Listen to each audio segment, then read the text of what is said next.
2015 ആലപ്പുഴയിൽ നടന്ന സംസ്ഥാന സമ്മേളനത്തിലും വി.എസിനെതിരെ ക്യാപിറ്റൽ പണിഷ്മെന്റ് പരാമർശമെന്ന് വെളിപ്പെടുത്തൽ.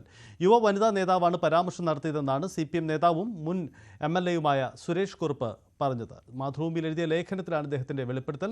ഈ പരാമർശത്തിന് പിന്നാലെയാണ് V.S. അച്യുതാനന്ദൻ സമ്മേളനത്തിൽ നിന്ന് ഇറങ്ങിപ്പോയതെന്നും ഈ ലേഖനത്തിൽ പറയുന്നു.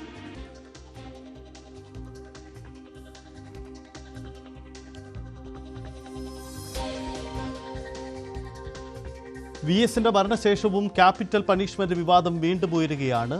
നേരത്തെ ഉയർന്ന ആരോപണത്തിന് പിന്നാലെ മറ്റൊരു വനിതാ നേതാവും ഒരു യുവ വനിതാ നേതാവും ഈ ആരോപണം ഉന്നയിച്ചു എന്ന കാര്യമാണ് ഇപ്പോൾ സുരേഷ് കുറുപ്പ് തുറന്നു പറയുന്നത്. വി അരുൺ ചേരുന്നു. അരുൺ, ക്യാപിറ്റൽ പണിഷ്മെന്റ് വിവാദം വീണ്ടും ഉയരുകയാണ്. ഇത് സുരേഷ് കുറുപ്പാണ് ഇങ്ങനെ ആലപ്പുഴ സമ്മേളനത്തിൽ ഉണ്ടായത് എന്ന കാര്യം പറയുന്നത്. V.S. യഥാർത്ഥത്തിൽ ആലപ്പുഴ സമ്മേളനത്തിൽ നിന്ന് ഇറങ്ങിപ്പോയതിന് പിന്നിൽ മറ്റു ചില കാരണങ്ങളിൽ നിന്നൊക്കെയായിരുന്നു ആ സമയത്ത് ഉണ്ടായിരുന്നത്. V.S.നെ ഒറ്റതിരിഞ്ഞ് ആക്രമിക്കാൻ സമ്മേളനത്തിൽ നീക്കമുണ്ടായിരുന്നു. ആ പരാമർശങ്ങൾ ഒന്നായിട്ടാണോ ഇപ്പോൾ ഈ സുരേഷ് കുറുപ്പ് പറഞ്ഞ ഈ പരാമർശവും പെടുക? ക്യാപിറ്റൽ പണിഷ്മെന്റ് വിവാദം ഉയർന്ന CPM-ന്റെ തിരുവനന്തപുരം ജില്ലാ സമ്മേളനത്തിലായിരുന്നു. അന്ന് ഒരു യുവ നേതാവ് V.S.നെ ക്യാപിറ്റൽ പണിഷ്മെന്റ് വിധേയനാക്കണമെന്ന തന്റെ പ്രസംഗത്തിൽ ആവശ്യപ്പെട്ടു. റിപ്പോർട്ടിന്മേൽ ചർച്ചയുടെ പ്രസംഗത്തിൽ സംഘടനാ റിപ്പോർട്ടിന്മേൽ ചർച്ചയുടെ പ്രസംഗത്തിൽ ആവശ്യപ്പെട്ടു എന്നായിരുന്നു വിവാദം. ആ യുവ നേതാവ് ആരെന്ന് പല ചർച്ചകൾ തന്നെ ഉണ്ടായി. M. സ്വരാജിന്റെ പേരിലേക്കാണ് പലപ്പോഴും ആരോപണങ്ങൾ എത്തിയിരുന്നത്. അതോടെ M. സ്വരാജ് അത് നിഷേധിച്ചു. പക്ഷേ സ്വരാജ് നിഷേധിക്കുന്നതിന് മുമ്പ് തന്നെ V.S. അച്യുതാനന്ദൻ, പിണറായി വിജയൻ ഉൾപ്പെടെ ഇരിക്കുന്ന വേദിയിൽ M. സ്വരാജ് ഉൾപ്പെടെയുള്ള യുവ നേതാക്കൾ മുന്നിലിരിക്കുമ്പോൾ തന്നെ ക്യാപിറ്റൽ പണിഷ്മെന്റ് നടത്താൻ ചിലർ പറഞ്ഞു.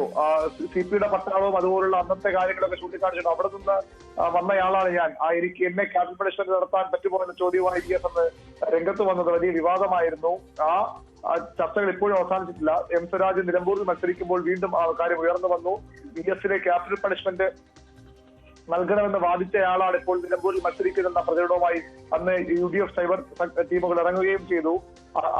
അതിന് മുമ്പ് വളരെ മുമ്പ് തന്നെ M. സ്വരാജ് CPM സംസ്ഥാന അനുമതിയോടുകൂടി കോടതിയിൽ, എറണാകുളത്തെ കോടതിയിൽ കേസ് ഫയൽ ചെയ്തിട്ടുണ്ട്. എനിക്കെതിരെ വ്യാജ ആരോപണങ്ങൾ, അതിന് നിയമ നടപടി രണ്ട് മാധ്യമങ്ങൾക്കെതിരെ ആവശ്യപ്പെട്ടുകൊണ്ടാണ് സ്വരാജിന്റെ കേസ്. ഇപ്പോഴും 10 വർഷത്തിലേറെയായി കേസ് തുടരുന്നുവെന്നും സ്വരാജ് അടുത്തിടെ വ്യക്തമാക്കിയിരുന്നു.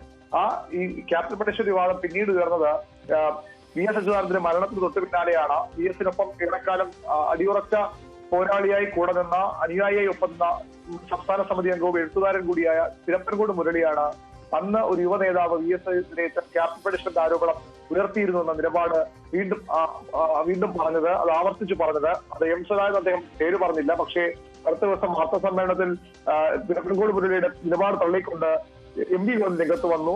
ശുദ്ധ അസംബന്ധവും തോന്നിവാസവുമാണ് മുരളി പറയുന്നത്. ഞാനും ആ സമ്മേളനത്തിൽ ഉണ്ടായിരുന്നു, അങ്ങനെ ഒന്നും അവിടെ ആരും പറഞ്ഞിട്ടില്ല നിലപാടുമായി MP ഗോവിന്ദൻ വന്നു. അതിന് പിന്നാലെ ഇപ്പോൾ വീണ്ടും ക്യാപിറ്റൽ പണിഷ്മെന്റ് ഒരു തവണയല്ല, V.S. എന്ന പാർട്ടിയുടെ സ്ഥാപക നേതാവിനെ, V.S. എന്ന ഇന്ത്യയിലെ ഏറ്റവും മുതിർന്ന കമ്മ്യൂണിസ്റ്റ് നേതാവിനെ ക്യാപിറ്റൽ പണിഷ്മെന്റ് നൽകണമെന്ന് 2015 ആലപ്പുഴ സമ്മേളനത്തിലും ആവശ്യമുയർന്നു എന്ന വലിയ വെളിപ്പെടുത്തലാണ് ഒരുപക്ഷെ ഏറ്റവും സമീപകാലത്ത് CPI രാഷ്ട്രീയ ഏറ്റവും വലിയ വെളിപ്പെടുത്തലൊന്നാണ് ഇപ്പോൾ സുരേഷ് കുറുപ്പ് എന്ന മുൻ സംസ്ഥാന സമിതി അംഗത്തിന്റെ ഭാഗത്ത് നിന്ന് ഉണ്ടായിരിക്കുന്നത്. അദ്ദേഹം കഴിഞ്ഞ ജില്ലാ സമ്മേളനത്തോടുകൂടിയാണ് പാർട്ടിയോട് പൂർണ്ണമായും വിട പറയുന്നത്. ആ നേതാവിൽ നിന്ന് വലിയ വെളിപ്പെടുത്തൽ ഉണ്ടാകുന്നു. അത് ഇപ്രകാരമാണ്. മാതൃഭൂമി ആഴ്ചപ്പതിപ്പിൽ സെൻട്രൽ സ്പ്രെഡായി ഇങ്ങനെയായിരുന്നു എന്റെ V.S. എന്ന പേരിൽ V.S. അച്യുതാനന്ദനെ അനുസ്മരിച്ചുകൊണ്ട് V.S.യുമായുള്ള ബന്ധം പറഞ്ഞുകൊണ്ട് സുരേഷ് കുറുപ്പ് എഴുതിയ ലേഖനത്തിലാണ് ഇങ്ങനെ പറയുന്നത്. അദ്ദേഹത്തിന് തട്ടകമായ ആലപ്പുഴ സംസ്ഥാന സമ്മേളനത്തിൽ ഒരു കൊച്ചു പെൺകുട്ടി V.S.നെ ക്യാപിറ്റൽ പണിഷ്മെന്റ് കൊടുക്കണമെന്ന് പറഞ്ഞു. ഈ അധിക്ഷേപം സഹിക്കാൻ പറ്റാതെ V.S. വേദി വിട്ട് പുറത്തിറങ്ങി. ഏകനായി, ദുഃഖിതനായി, പക്ഷേ തലകുനിക്കാതെ, ഒന്നും മിണ്ടാതെ, ആരെയും നോക്കാതെ അദ്ദേഹം സമ്മേളന സ്ഥലത്ത് നിന്ന് വീട്ടിലേക്ക് പോയി. ഇങ്ങനെയൊക്കെ ആയിട്ടും അദ്ദേഹം പാർട്ടി ഒരിക്കലും അധിക്ഷേപിച്ചിരുന്നില്ല. കേരളത്തിൽ കമ്മ്യൂണിസ്റ്റ് പ്രസ്ഥാനത്തിൽ V.S. തുല്യം മറ്റൊരാളില്ല എന്ന് പറഞ്ഞുകൊണ്ട് ഈ V.S.നെ പോയിക്കൊണ്ടുള്ള ലേഖനം പക്ഷേ വളരെ വലിയൊരു വെളിപ്പെടുത്തൽ സുരേഷ് കുറുപ്പ് നടത്തുകയാണ്. സുരേഷ് കുറുപ്പ് നമുക്കറിയാം CPM-ന്റെ സംഘടനാ സേനയിൽ വലിയ സംസ്ഥാന സമിതി അംഗത്തിൽ നിന്ന നേതാവാണ്. അതിനും മുകളിൽ എത്തേണ്ട നേതാവാണ് എന്ന് പലരും കരുതിയ നേതാവാണ്. ആ നേതാവാണ് ഇത്തരത്തിൽ പലപ്പോഴും എന്തുകൊണ്ട് സുരേഷ് കുറുപ്പിനെ മുകളിലേക്ക് പോകാൻ കഴിയുന്നില്ല എന്നുള്ളതിന് V.S.നോടൊരു ആഭിമുഖ്യവും പിണറായിക്ക് അദ്ദേഹത്തോട് അതിർത്തിയും എന്ന പരസ്യം നേരത്തെ തന്നെ വാദങ്ങൾ ഉണ്ടായിരുന്നു. ഏതായാലും ആ സുരേഷ് കുറുപ്പാണ് ഇപ്പോഴത്തെ വലിയൊരു വെളിപ്പെടുത്തൽ നടത്തിയിരിക്കുന്നത്. തിരുവനന്തപുരം ജില്ലാ സമ്മേളനത്തിൽ മാത്രമല്ല, അതിനുശേഷം 2015 ആലപ്പുഴയിലും V.S.ന് ക്യാപിറ്റൽ പണിഷ്മെന്റ് കൊടുക്കണമെന്ന്, അതും ഒരു കൊച്ചു പെൺകുട്ടി. ആരാണ് ഈ കൊച്ചു പെൺകുട്ടി എന്ന കാര്യമാണ് ഇനി സുരേഷ് കുറുപ്പ് വ്യക്തമാക്കേണ്ടത്. കാരണം അന്ന് SFIയുടെ ഭാരവാഹിയായ ആളുകൾക്ക് ആ സമ്മേളനത്തിൽ ആ കോട്ടയിൽ പങ്കെടുക്കാം. ഡിവൈഎഫ്ഐ നേതാക്കൾക്ക് പങ്കെടുക്കാം. അത്തരത്തിൽ ആരാണ്, ഏത് കൊച്ചു പെൺകുട്ടിയാണതെന്ന് കൂടി സുരേഷ് ഗോപി വ്യക്തമാക്കേണ്ടത്. പക്ഷെ അദ്ദേഹം പേര് പറയുന്നില്ല. പകരം ആ സമ്മേളനത്തിൽ പങ്കെടുത്ത യുവ നേതാക്കളെയൊക്കെ സംശയത്തിലാക്കുന്ന ഒരു വെളിപ്പെടുത്തലാണ് സുരേഷ് കുറുപ്പ് നടത്തിയിരിക്കുന്നത്. അരുണ, ഒരു കാര്യം കൂടി നമുക്ക് ഓർത്തെടുക്കാൻ പറ്റുമല്ലോ. ഈ ആലപ്പുഴ സമ്മേളനത്തിൽ VS-നെ ഒറ്റ തിരിഞ്ഞ് അദ്ദേഹത്തെ വേദിയിലിരുത്തി പലതരത്തിലുള്ള പരാമർശങ്ങൾ ഉണ്ടാവുന്നു. സഹികെട്ട് VS ഇറങ്ങിപ്പോയി. അന്ന് വന്ന വാർത്തകൾ അങ്ങനെയായിരുന്നല്ലോ. ഒപ്പം പിണറായി നടത്തിയ പരാമർശങ്ങളൊക്കെ അതിന് കാരണവുമായിട്ടുണ്ടാവാം. അപ്പോൾ ഒരു കൂട്ടം പരാമർശങ്ങൾ ഉണ്ടായിൽ അതിലൊരു പരാമർശമായിരുന്നു വീണ്ടും ആവർത്തിക്കപ്പെട്ട ഈ ക്യാപിറ്റൽ പനിഷ്മെന്റ് പരാമർശം. അതായത് സുരേഷ് കുറുപ്പ് പറഞ്ഞ പരാമർശം എന്ന് വേണം കരുതാൻ, അല്ലേ? തീർച്ചയായിട്ടും VS-നെ ആ സമ്മേളനത്തിൽ VS പോകുമ്പോൾ അദ്ദേഹത്തെ വളഞ്ഞിട്ട് ആക്രമിക്കുക പശ്ചാത്തലത്തിൽ നേതൃത്വം VS-ന്റെ സംഘടനാ വിരുദ്ധ മനോഭാവം എന്ന് പോലും പിണറായി വിജയൻ ഉൾപ്പെടെയുള്ള നേതാക്കൾ അന്ന് അവിടെ പറഞ്ഞിരുന്നു. സംസ്ഥാന സമ്മേളനത്തിൽ വലിയ വിമർശനമാണ് VS-നെ ലക്ഷ്യമിട്ട് VS-നെ കേന്ദ്രീകരിച്ച് വലിയ വിമർശനമാണ് അന്ന് ഉയർന്നത്. നമുക്ക് ശ്രദ്ധിക്കേണ്ടത് കോടിയേരി ബാലകൃഷ്ണൻ CPM-ന്റെ സംസ്ഥാന സെക്രട്ടറി ആവുന്ന തെരഞ്ഞെടുപ്പ് കൂടിയാണത്, സമ്മേളനം കൂടിയാണത്. 18 വർഷത്തിന് ശേഷം പിണറായി വിജയൻ CPM-ന്റെ സംസ്ഥാന സെക്രട്ടറി പദത്തിൽ നൊഴിയുന്ന സമ്മേളനം കൂടിയാണത്. അവിടെയും VS ലക്ഷ്യമിട്ടായിരുന്നു ഈ പിണറായി പക്ഷക്കാരെന്ന് പൊതുവിൽ പറയപ്പെടുന്ന നേതാക്കളുടെ അന്നത്തെ ഒരു പ്രത്യേകത. VS ഏതാണ്ട് പാർട്ടിയിൽ നിർജീവമായി കഴിഞ്ഞു, അല്ലെങ്കിൽ VS-ന്റെ ശക്തി കുറഞ്ഞു കഴിഞ്ഞു, ശക്തി ക്ഷയിച്ചു കഴിഞ്ഞു. പിണറായി പാർട്ടിയുടെ കൂടുതൽ ശക്തരായി മാറുകയാണ്. അപ്പോൾ സ്വാഭാവികമായും അവിടേക്ക് ഒരു പ്രതിപത്തി, പിണറായിയോടൊരു സ്നേഹമുണ്ട് അല്ലെങ്കിൽ പിണറായി പക്ഷമാണെന്ന് തെളിയിക്കാനുള്ള ഒരു മത്സരമായിരുന്നു ആലപ്പുഴ ജില്ലാ സമ്മേളനത്തിൽ ഉണ്ടായത്.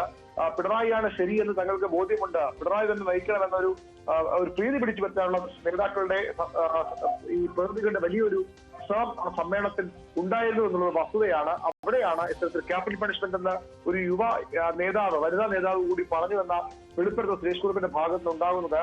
VS ആ സമ്മേളനത്തിൽ നിന്ന് ഇറങ്ങിപ്പോന്നു. അദ്ദേഹം നേരെ കന്റോൺമെന്റ് ഹൗസിലേക്ക് വരികയായിരുന്നു. അത് വലിയ ചർച്ചകൾ ഉണ്ടായിരുന്നു. VS ആലപ്പുഴയിൽ അങ്ങനെ മടങ്ങിപ്പോകുന്ന ഒരിക്കൽ മാരാരിക്കുളത്തേക്ക് തെരഞ്ഞെടുപ്പ് നൽകിയ പിന്നാലെയായിരുന്നു അദ്ദേഹം തിരുവനന്തപുരത്തേക്ക് വന്നത്. അതിനുശേഷം അങ്ങനെ ഈ ഒരു സമ്മേളനത്തിന് മധ്യേ വെച്ചൊരു പക്ഷേ VS ഒരിക്കലും ഇറങ്ങിപ്പോയിട്ടുണ്ടായില്ല. അങ്ങനെ ഒരു സമ്മേളന മധ്യേ VS ഇറങ്ങിപ്പോകുമ്പോൾ VS പാർട്ടി വിടും, VS പുതിയൊരു പാർട്ടിയിലേക്ക് പോകും, അതിനുള്ള കളം ഒരുങ്ങിക്കഴിഞ്ഞു എന്ന തരത്തിലുള്ള വലിയ വ്യാഖ്യാനങ്ങൾ ഉണ്ടായിരുന്നു. പക്ഷെ അപ്പോഴും VS പാർട്ടി വിട്ടില്ല. പക്ഷെ അദ്ദേഹം വലിയ രീതിയിൽ ഖിന്നനായിരുന്നു, ദുഃഖിതനായിരുന്നു എന്നുള്ളത് എല്ലാവർക്കും അറിയാവുന്ന കാര്യമാണ്. അങ്ങനെ അവിടെ നിന്ന് ഇറങ്ങി വന്ന VS ആണ്. ആ VS ഇറങ്ങി വരാൻ പല കാരണങ്ങൾ, VS-നെ വളഞ്ഞിട്ട് നേതൃത്വവും പ്രവർത്തകരും ആക്രമിച്ചു എന്നുള്ളത്, വാക്കുകൾ കൊണ്ട് ആക്രമിച്ചു എന്നുള്ളത് വസ്തുതയായിരുന്നു. അതിലേറ്റവും ശ്രദ്ധേയമായ, ഏറ്റവും ഞെട്ടിക്കുന്ന ഒരു വെളിപ്പെടുത്തലാണ് ഇപ്പോൾ സുരേഷ് കുറുപ്പിന്റെ ഭാഗത്തുണ്ടായിരിക്കുന്നത്. VS-ന് ക്യാപിറ്റൽ പണിഷ്മെന്റ് കൊടുക്കണമെന്നൊരു കൊച്ചു പെൺകുട്ടി സമ്മേളനത്തിൽ ആവശ്യപ്പെട്ടു. അത് അദ്ദേഹത്തെ അധിക്ഷേപം സഹിക്കാൻ വയ്യാതെ VS വേദി വിട്ടു. ഇന്ന് CPM-ന്റെ ഏറ്റവും തലപ്പൊക്കമുള്ള നേതാവായി, CPM ഏറ്റവും വലിയ സംഭാവന നൽകിയ നേതാവായി CPM സംസ്ഥാന നേതൃത്വവും ഒക്കെ ഉയർത്തിക്കാടുന്ന VS-നെയാണ്. VS പാർട്ടിയുടെ സ്വത്താണ് എന്ന് നേതാക്കൾ പറയുന്നു. അതിനനുസരിച്ചുള്ള വിരാമയാത്ര, അദ്ദേഹത്തിന് അന്ത്യയാത്ര CPM ഒരുക്കി കൊടുക്കുകയും ചെയ്തു. CPM സംസ്ഥാന സെക്രട്ടറി ചേർന്നും VS-ന്റെ ആശയങ്ങൾ ഞങ്ങൾ മുന്നോട്ട് കൊണ്ടുപോകുമെന്ന് വ്യക്തമാക്കുകയുണ്ട്. അത്രയധികം ജനമനസ്സിൽ പതിഞ്ഞ നേതാവാണ് VS CPM തിരിച്ചറിയുന്നത്. പക്ഷേ ഒരു കാലത്ത് VS-നെ ക്യാപിറ്റൽ പണിഷ്മെന്റ് കൊടുക്കണമെന്ന വാദവുമായി യുവ നേതാക്കൾ പോലും, കൊച്ചു നേതാക്കൾ പോലും രംഗത്ത് വന്നു എന്ന വെളിപ്പെടുത്തലാണ് ഇപ്പോൾ നടത്തുന്നത്. സ്വാഭാവികമാണ് അദ്ദേഹം പാർട്ടി ഔദ്യോഗിക പക്ഷമെന്ന് പറയപ്പെടുന്ന പക്ഷത്തിന് വിരുദ്ധമായി വലിയ നിലപാട് ഉയർത്തിയ നേതാവ്. അതുകൊണ്ടാകാം ഒരുപക്ഷെയാണ് അത്തരത്തിലുള്ള നിലപാടുകൾ സ്വീകരിച്ചത്. VS പാർട്ടി വിട്ടുപോകുമെന്ന് കരുതിയവരുണ്ട്. പക്ഷെ അതൊന്നും ഉണ്ടായില്ല. അദ്ദേഹം പാർട്ടിയിൽ ഉറച്ചു നിന്നു. അങ്ങനെയുള്ള നേതാവ് മറ്റുശേഷം ഈ വിവാദം ഉയർന്നു വരുന്ന സ്വാഭാവിക CPM-ന്റെ തിരിച്ചടിയാണ്. പ്രത്യേകിച്ച് VS-നെ അത്രയും അധികം വലിയ ഒരു നേതാവായി, ഒരു മുഖമായി CPM ഉയർത്തിക്കാട്ടാൻ തുടങ്ങുമ്പോൾ ഒരുപക്ഷെ IMS-നും AKG-ക്കും ഒക്കെ ശേഷം ആ തലത്തിലേക്കുള്ള നേതാവായി VS-നെ ഇപ്പോൾ ഉയർത്തിക്കാട്ടുമ്പോൾ അദ്ദേഹത്തോട് ഇങ്ങനെയാണ് പണ്ട് പാർട്ടി ചേർന്നത് എന്നുകൂടി വെളിപ്പെടുത്തലാണ് ഇപ്പോൾ പുറത്തു വരുന്നത്. CPM-നെ ചെറിയ രീതിയിലൊന്നും ആയിരിക്കില്ല ബാധിക്കാൻ പോകുന്നത്. അരുണ, ഈ VS അതൊരു സാധ്യതയാണ്. പ്രത്യേകിച്ച് VS-ന്റെ മരണശേഷം CPM നടത്തുന്ന വലിയ തരത്തിലുള്ള ക്യാമ്പയിനുകൾ, ഓരോ പഞ്ചായത്തുകൾ തോറും നടത്തുന്ന അനുസ്മരണ പരിപാടികൾ, ഇങ്ങനെ പൊതുവിൽ VS അനുകൂല പഴയ കാര്യങ്ങളെല്ലാം മറന്നുകൊണ്ട് VS-നെ ഏറ്റവും വലിയ നേതാവായി അംഗീകരിച്ചുകൊണ്ട് ആ നേതാക്കളൊക്കെ പ്രസ്താവന നടത്തുന്നുണ്ട്.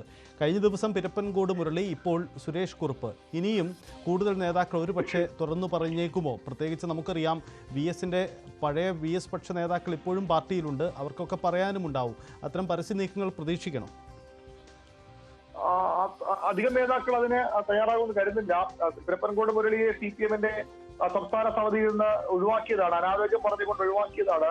അന്ന് അദ്ദേഹം ചോദിച്ചത് 90 വയസ്സുള്ള ആളുകൾ പോലും ഇപ്പോൾ സംസ്ഥാന സമിതിയിൽ ഉണ്ട്, എന്നേക്കാൾ പ്രായമുള്ള അനാരോഗ്യമുള്ള ആളുകളുണ്ട്, എന്നിട്ട് എന്തിനെ ഒഴിവാക്കുമെന്ന് ചോദിച്ചുകൊണ്ട് അദ്ദേഹം പൂർണ്ണമായും രാഷ്ട്രീയ പ്രവർത്തനം അവസാനിപ്പിക്കാൻ ആഗ്രഹിക്കുന്ന ആളല്ല. പക്ഷേ ഈ VS അനുകൂല നിലപാടിന്റെ പേര് അതിനെ ഏറ്റവും പ്രധാനപ്പെട്ട ഒരു കാരണമായി പറയപ്പെടുന്നത് 2016 മുഖ്യമന്ത്രിയായി പിണറായിയെ തീരുമാനിക്കുമ്പോൾ പിണറായി നയിക്കട്ടെ എന്നൊരു പൊതു അഭിപ്രായം ആ സംസ്ഥാന സമിതിയിൽ ഉണ്ടാകുമ്പോൾ VS-നെ മുന്നിൽ നിർത്തിയാണ് നമ്മൾ തെരഞ്ഞെടുപ്പിനെ നേരിട്ടത്. VS-നെ മുന്നിൽ നിർത്തിയാണ് തെരഞ്ഞെടുപ്പിനെ നയിച്ചത്. VS തെരഞ്ഞെടുപ്പ് നയിച്ചത്. അദ്ദേഹത്തിന് ആരോഗ്യ പ്രശ്നങ്ങളുമില്ല, പിന്നെ എന്തിന് VS-നെ ഒഴിവാക്കണം, VS തന്നെ മുഖ്യമന്ത്രി ആയിക്കൂടെ എന്ന ചോദ്യം ഉയർത്തിയ ഏക നേതാവ് സംസ്ഥാന സമിതി തിരുപ്പൻകുണ്ട് മുരളിയായിരുന്നു. തൊട്ടു പിന്നാലെയാണ് സംസ്ഥാന സമ്മേളനം വരുമ്പോൾ അദ്ദേഹത്തെ സംസ്ഥാന സമിതിയിൽ നിന്ന് ഒഴിവാക്കുന്നത്. അത് സ്വാഭാവികമായും അന്ന് അദ്ദേഹത്തെ നിർബന്ധിത പിരിച്ചുവിടലെന്നൊക്കെ പറയുന്ന തരത്തിലേക്ക് അദ്ദേഹത്തെ ഒതുക്കുകയായിരുന്നു. പിന്നീട് അദ്ദേഹം പതിയെ സജീവമായ രാഷ്ട്രീയത്തിൽ നിന്ന് പിൻവാങ്ങുകയായിരുന്നു. CPM ജില്ലാ കമ്മിറ്റി ഉൾപ്പെടുത്തിയെങ്കിലും അദ്ദേഹം അവിടെയൊന്നും പങ്കെടുക്കാതെ മാറി നിൽക്കുകയായിരുന്നു. CPM-ന്റെ വിഭാഗീയ രൂക്ഷമായ കാലത്ത് CPM-ന്റെ തിരുവനന്തപുരം ജില്ലാ സെക്രട്ടറി ആയിരുന്നു പിരപ്പൻകോട് മുരളി. VS-ന്റെ ഏറ്റവും വിശ്വസ്തനായ നേതാവായിരുന്നു പിരപ്പൻകോട് മുരളി. ആ നേതാവിനെയാണ് പതിയെ അദ്ദേഹം പാർട്ടി പരിപാടികളിൽ നിന്നൊക്കെ പിന്മാറിയത്. പിന്നീട് സജീവമല്ലാതായത്. അദ്ദേഹത്തിന്റെ പുസ്തകം വലിയ വിവാദമായിരുന്നു. ഇത്തരത്തിലുള്ള ഈ കാര്യങ്ങളൊക്കെ പറഞ്ഞുകൊണ്ട് പുസ്തകം വിവാദമായിരുന്നു. അത്രയും നേതാവാണ് പിരപ്പൻകോട് മുരളി. അദ്ദേഹത്തിന് ഇനി പാർട്ടിയിൽ പദവികളോ സ്ഥാനമാനങ്ങളൊന്നും ആഗ്രഹിക്കേണ്ട കാര്യമില്ല. സുരേഷ് കുറുപ്പ് സമാനമായി ഈ രാഷ്ട്രീയം മതിയാക്കിയ ആളാണ്. ഇനി സജീവ രാഷ്ട്രീയത്തിൽ ഇല്ല. ഇനി ഒരുപക്ഷെ നിരവധി സ്ഥാനങ്ങളിൽ അദ്ദേഹം വരേണ്ട നേതാവായിരുന്നു. ഇപ്പോൾ ലഭിച്ചതിനേക്കാൾ വലിയ പദവികൾ അദ്ദേഹത്തിന് ലഭിക്കേണ്ട ഒരു നേതാവായിരുന്നു. അദ്ദേഹത്തിനും ഇനി സ്ഥാനമോഹങ്ങൾ CPM ഇല്ല. അദ്ദേഹത്തിന് തുറന്നു പറയാം. അത്തരത്തിലുള്ള നേതാക്കൾ മാത്രമാണ് ഇപ്പോൾ ഈ പരസ്യ പ്രതികരണം നടത്തിയെന്നതാണ് ശ്രദ്ധേയം. അത്തരത്തിൽ VS അനുകൂലികൾ ഉണ്ടെങ്കിലും അവർക്ക് പലർക്കും ഇനിയും പാർട്ടിക്കുള്ളിൽ നിൽക്കണമെങ്കിൽ സ്വാഭാവികമായും ഇത്തരം വിവാദങ്ങൾ പരാമർശം നടത്താൻ കഴിയില്ല. അതുകൊണ്ട് ആരൊക്കെ തയ്യാറാകുമെന്ന് കണ്ടറിയണം. ഈ സുരേഷ് കുറുപ്പ് പോലും ഇത് പറഞ്ഞത് അദ്ദേഹം സംസ്ഥാന സമിതിയിൽ നിന്ന് പൂർണ്ണമായും CPM രാഷ്ട്രീയത്തിൽ നിന്ന് മാറുന്ന ശേഷമാണ്. അതുവരെ ഇത് പറയാൻ അദ്ദേഹവും തയ്യാറായിരുന്നില്ല. പെരുമ്പൻകോട് മുരളിയും സ്ഥാനങ്ങൾ ഒഴിവാക്കിയ ശേഷമാണ് പരസ്യം എടുത്തത് തയ്യാറായത്. ഈ സ്ഥാനങ്ങൾ മോഹിച്ചു നിൽക്കുന്നവർ ഒരുപക്ഷെ ഇനിയും അത് പറയാൻ തയ്യാറായിക്കില്ല എന്ന് എനിക്ക് കരുതുന്നു. അതുകൊണ്ട് അധികം തുടർ വിമർശനങ്ങൾ മറ്റു നേതാക്കളുടെ ഭാഗത്തുണ്ടാകാനുള്ള സാധ്യത വിരളമാണ്. യെസ്, അരുൺ പറഞ്ഞതുപോലെ ഈ വിഷയത്തിൽ മറ്റ് പ്രതികരണങ്ങൾ, പ്രത്യേകിച്ച് നേതൃതലത്തിൽ നിന്ന് മാറി നിന്നവർ ആരെങ്കിലും പ്രതികരിച്ചാലായി, അതല്ലെങ്കിൽ കൂടുതൽ പ്രതികരണത്തിന് സാധ്യതയില്ല. എന്തായാലും ക്യാപിറ്റൽ പണിഷ്മെൻറ്റ് വിവാദം വീണ്ടും CPM-ൽ ഉയരുകയാണ്. പ്രത്യേകിച്ച് VS-ന്റെ മരണശേഷം VS-നെ ഏറ്റവും വലിയ നേതാവായി CPM ഉയർത്തിക്കാട്ടുന്ന ഘട്ടത്തിലാണ് ഇത് ഉയരുന്നത് എന്നതാണ് സ്വാഭാവികമായും CPM-നെ പ്രതിരോധത്തിലാക്കുന്നതാണ് ഈ നീക്കങ്ങൾ. ചെറു നേതാക്കൾ പോലും, പ്രത്യേകിച്ച് SFI പ്രതിനിധികൾ കൂട്ടത്തോടെ VS-നെ ആലപ്പുഴ സമ്മേളനത്തിൽ വാക്കുകൾ കൊണ്ട് ആക്രമിച്ചു. ഇതിനൊടുവിലാണ് VS അവിടുന്ന് ഇറങ്ങിപ്പോകുന്ന സാഹചര്യമുണ്ടായത്. അതിൽ ഒരു വനിതാ യുവ പ്രതിനിധിയായിരുന്നു ഇത്തരത്തിലുള്ള വാക്കുകൾ പ്രയോഗിച്ചത് എന്നതാണ് സുരേഷ് കുറുപ്പ് തുറന്നു പറയുന്നത്. സുരേഷ് കുറുപ്പിൻ്റെ പ്രതികരണം വരുമോ എന്നതാണ് വരുന്ന മണിക്കൂറുകളിൽ നിർണായകമാവുന്നത്.